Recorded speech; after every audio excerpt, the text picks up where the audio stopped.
Mastu nama sidam sekaring bawana langgeng. Mula kok buron toya padha kepanasen awit gara-gara ingkang tumanduk ana ing samudra kabeh padha sambat jebul kecemplungan Bagong. Bagong nganti ora eling Purwadusina. Bagong Panakawan ulun tambani ulun Sang Hyang Baruna ingkang tunggu segara Panakawan Bagong.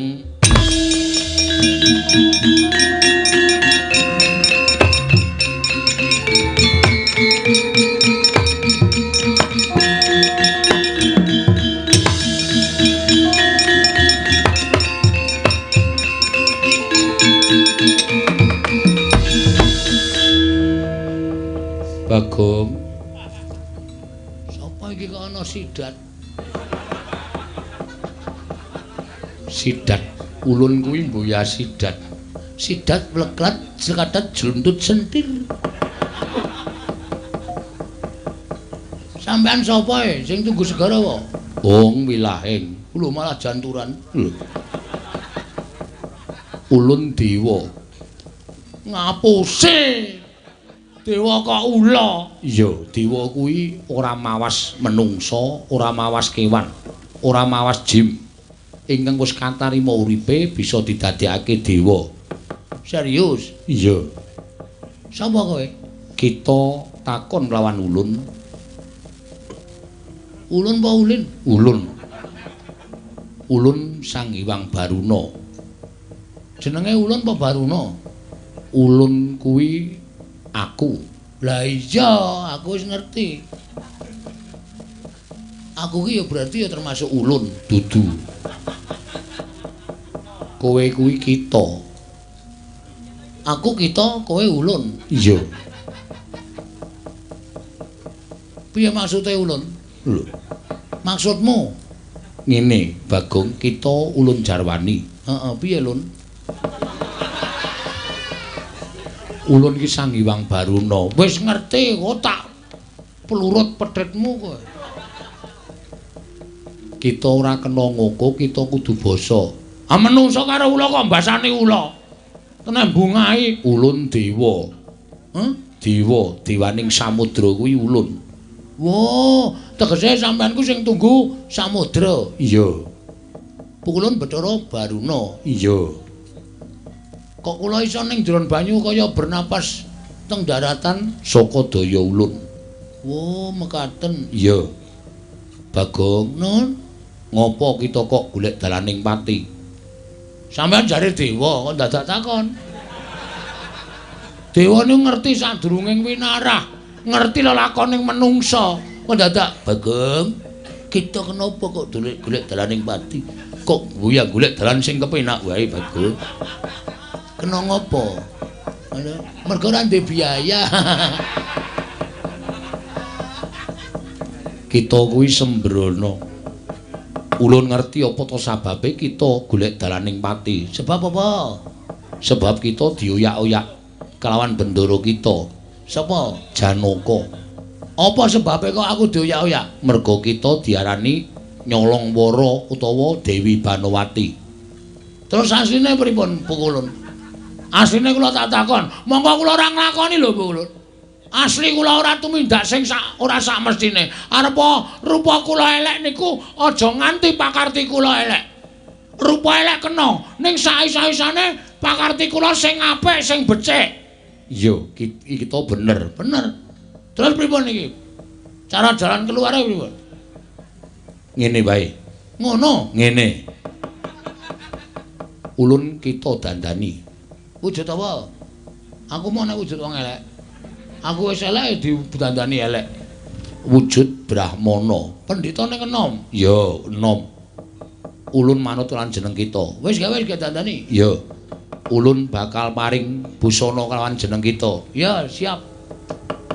Ulun melu kita malu malah panjenengan ulun. Ulun melu kita apa kita melu ulun? Sing positif dewa kok mencrah-mencre. Kita melu ulun. Nah ngono, nek kita melu ulun sengsara kita. Ulune uripe plendas-plendus kok ngejak wong. Yo, kene ulun dandani. Ngestaken dawuh Pukulun, manjing lan panjenengan ulun. Monggo Pukulun.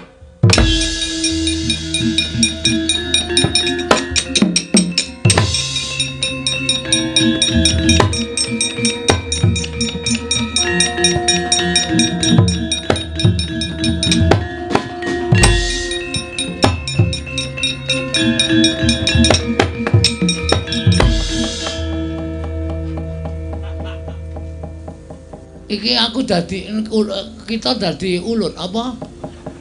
Iki ulun dadi apa kita? Lho. Kita dadi Brahmana. Wah, jan. Ning kok katokan cekak ta iki? Iya. Iki bagus wae elek. Ya mbangane rupa kita sekawit. Lumayan iki. Nganggo topi koboi barang. Iya. Kita nulun paringi tetenger begawan godho githik. Wah, telek. Wis didandani jenenge elek, mesti rupane ya elek. Mboya, kita kuwi arep rupane elek ning ampuh digdaya. Wes arep ampuh digdaya rupane elek percuma. Ora apa-apa, Bagong. Terus begawan godho githik ulun paringi pusaka. Pusakane apa jenenge? Iki wujud watu. Watu apa? Iso dimbanke ora? Iki. Wah, pucukane ampuh e. Iso nggo nyangking apa-apa. Dan cendeli anduk mesti sing bergengkeng. Cendeli anduk dengkul kita. Pucukan kok rosane kaya ngono ya. Diantenan kok anggo nggotong watuke kuat e. Ngono aku ki wah wis ora. Wis ora sentosa meneh wis. Aja kok cendeli anduk. Cendeli kathoke medhon. Kita kuwi rembuge kurangan. Asli kuwi aku ora goro. Fakta. Iya, iya.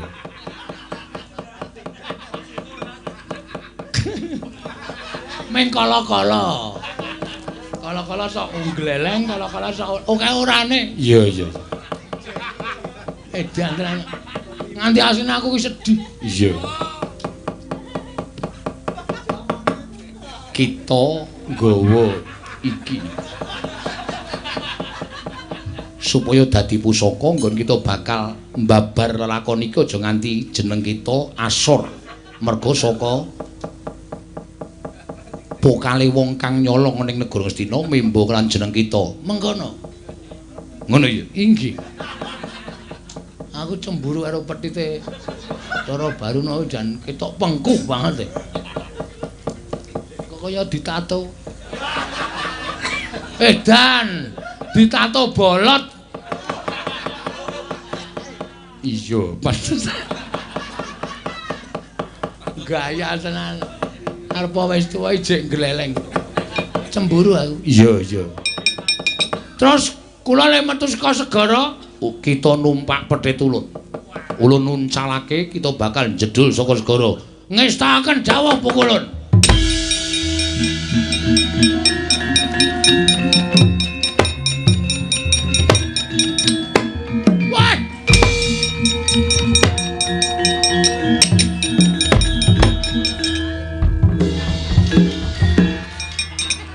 Ngopo kita kok bali? Watune kari goblok.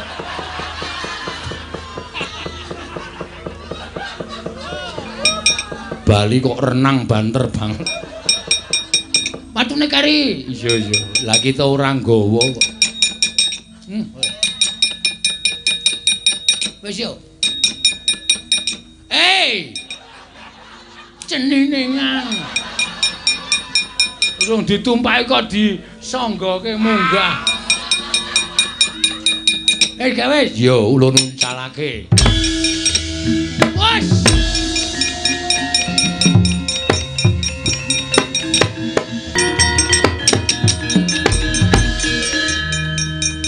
Iki ora sebaene. Mboten sebaenipun kados pundi. Nek blegere pancen Bagong, ning kok aku Subriya. Seneng Astina iki dudu Bagong. Sanes Bagong kados pundi? Ora percaya? Ayo tak goleke jago.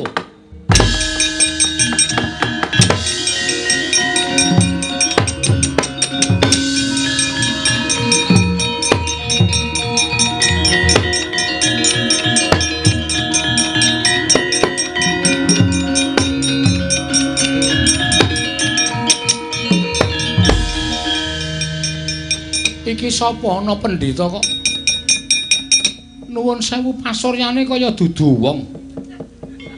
Oh, Baruna kae kok tak plurut tenan kok. Ngapusi karo aku jare arep tak dandani pendhita bagus. Lambene kok nganti turah-turah semono. Iki sapa? Pendhita Klayang Kabur Kanginan. Klayangku. Tak tumpa wingi ora usah nyanyi to, jenengmu ki sapa? Begawan Godo Githik. Begawan Godo Githik. Piye? Kok mesam-mesem apa jenengku lucu apa? Ora. Apik lagi iki aku ngerti jeneng Godo Githik. Kuwi arep nggo githik apa? Nggo githik sesuatu. Ora perlu ngerti. Kowe sapa Prabu Kresna? Weh lah. Ampuh tenan iki. Janaka unten dawuh. Takon aku disebut jenenge kok Prabu menika tiyang kondang. Menawi kalian kula dereng kantenan ngertos. Kowe sapa Janaka? Kowe lagi lara ati ya? Kowe lagi lara ati mergo yangmu dipek wong, ta? Sobat ambiar kowe. Ora usah wedi citra ing janji, jogeti wae. Santai. Kaya jagati ming sak godhong jati wo jembar kuwi. Anu sak godhong kilor. Sak godhong kilor. Heeh. Maksudnya kedatanganmu ada apa? Ora iki Janaka iki kok ana pendhita kok lucu lho. Omongane iki sarwa guyokake. Aku njaluk tulung. Nek njaluk tulung tak tulungi, nek njaluk dhuwit aku ora duwe. Aku njaluk tulung karo kowe. Heeh. Aku kuwi duwe mungsuh jenenge Bagong. Lho. Bagong? Iya. Bagong kok wani ngepek utawa wani kurang ajar karo Dewi Banowati ki ora wangun to? Ora wangun. Lah nek kowe iso mateni Bagong sing eneng negara Ngastina kae, kowe njaluk apa-apa tak turuti. Wis to aja kuwatir. Kowe njaluk apa-apa tak turuti. Njaluk kon nyutke cangkemmu wae tak turuti kok. Apa kon nyutke matamu sing kaya ndok dadar? Ketoke ngerti karo aku. Ora masalah. Nek ndi sing jenenge Bagong? Eneng kono kae. Aku njaluk tulung, ora nulungi kowe. Aku nulungi Prabu Kresna. Ora sudi nulungi karo. Buat apa? Macem-macem. Tak tulungi Sinuwun Dwarawati. Iya. Begawan Godo Githik. Heeh. Apa kowe? Tumindak ora tau dipikir. Nganti nasibku ketoyong-toyong kaya ngene. Nganti aku nyemplung segara. Waduh.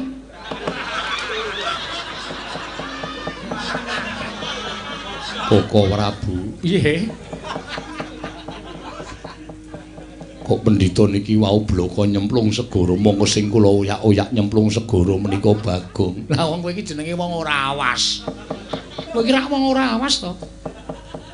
Kae mau ki sapa rumangsamu? Edian. Mula karo ki lho kok sajake kaya sengit banget. Sengit wong kowe iki ya ora nganggo petungan kok. Ora luput kok tok oyak. Saiki piye ayo? Nek kanane kaya ngene piye? Sing dadi pendhita iki mau sapa? Terus sing nang Ngastina iki mau sapa? Lupute sapa? Aku tak takon karo kowe. Aduh, penawi mangke kula saged pinanggih kalian Begawan Godo Githik ingkang sejati. Kula badhe nyuwun pangapura. Lah nek ora njaluk ngapura kowe dosa kowe Janaka.